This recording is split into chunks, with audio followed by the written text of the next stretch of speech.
Ito na nga pala yung part 2 ng paglalagay namin ng bunuan sa dagat. Bali kumain muna kami dahil tanghali na to. Bali dito na nga lang pala kami kumain sa dagat. Kinuha lang namin tong pagkain namin sa baryo. Si mama na lang yung nagluto nitong nilagang pata. Plano nga sana namin ni parang Jason na doon na kami kakain ng pananghalian sa payag. Pero sabi nila uncle dito na lang banda sa dagat. Dito na lang namin ipatong yung pagkain namin sa baluto. Para daw dire-diretso yung trabaho. Kaya tignan nyo may kanya-kanya kaming pwesto. Mag-alas 12 nga pala ng tanghali to. Kaya naman tignan nyo napakainit. Mabuti na lang meron akong dalang payong tapos sinali na lang dito sa pinakakahoy. Saglit lang yung pahinga nila tapos maya-maya lang nagsimula na ulit sila sa pagtatrabaho. Alam niyo ba mga mare at pare, napaka-blessed ko dahil meron akong very supportive na pamilya. Kung naaalala nyo si Uncle Danny, Monoy Domingo, Papa, tsaka si paring Jason yung gumawa ng payag. Pag meron kaming mga gagawin ni paring Jason na kailangan namin ng tulong, andyan si Uncle Danny, Monoy Domingo at Papa na palagi naming natatawag ng agad-agad. Sa mga ngayon nga lang pala nakapanood na itong vlog ko, itong ginagawa nga pala namin ay bunuan. Isa tong trap na pwedeng pumasok yung mga isda,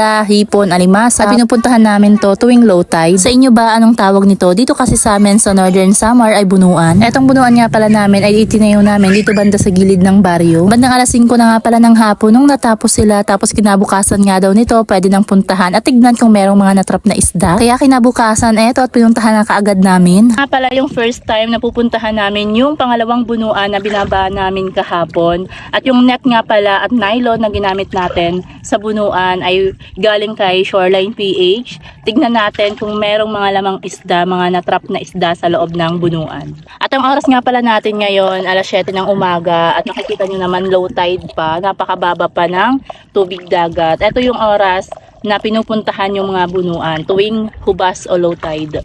Ito na yung net at nylon na ginamit ay from Shoreline PH. Thank you so much Shoreline PH sa 3 bundle na net na pinadala nyo.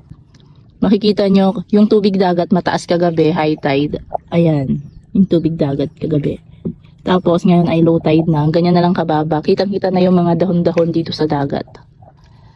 Pasok tayo sa loob. Ito yung ginawa kahapon.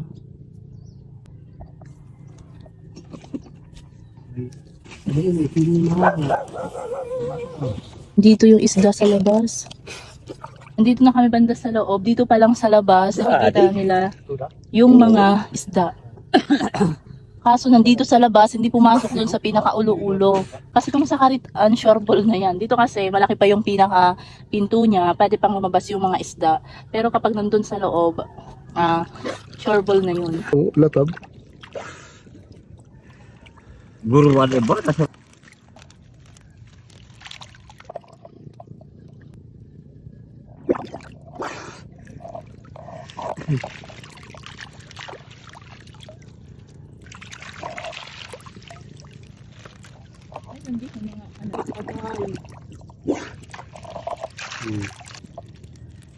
Thank you so much Shoreline PH sa aming matibay na net na pinanggawa namin ng bunuan tsaka mga nylon. Habang naghihintay kami dito sa baluto na matapos si Kuya Julio sa pagsasalok ng mga isda, kinuha ni paring Jason yung isda na nakuha niya doon sa loob ng Karitaan. Lang ulit namin sa dagat yung mga isda na hindi nakakain. Tapos eto nga pala yung nakuha namin. Karamihan nga dito ay latab na isda kung tawagin dito sa amin. Tapos eto nga pala nasa 2 kilos yung nakuha naming isda. Tignan nyo, libre na to. Tapos hindi na to kailangan pang bilhin. At bandang alas 12 nga pala, pinuntahan ulit yung bunuan at nakakuha ulit ng 3 kilos na isda. Bali sa isang araw nakakuha tayo ng 5 kilos na isda sa bago nating bunuan. At dahil nakarating ka nga pala sa part na to, matanong ko lang mare at pare taga saan ka at kung hanggang saan nakakarating itong vlog ko. Thank you Lord sa blessings at thank you ulit Shoreline PH at hanggang dito muna ang aking mini vlog. Maraming salamat sa panonood. See you on my next vlog.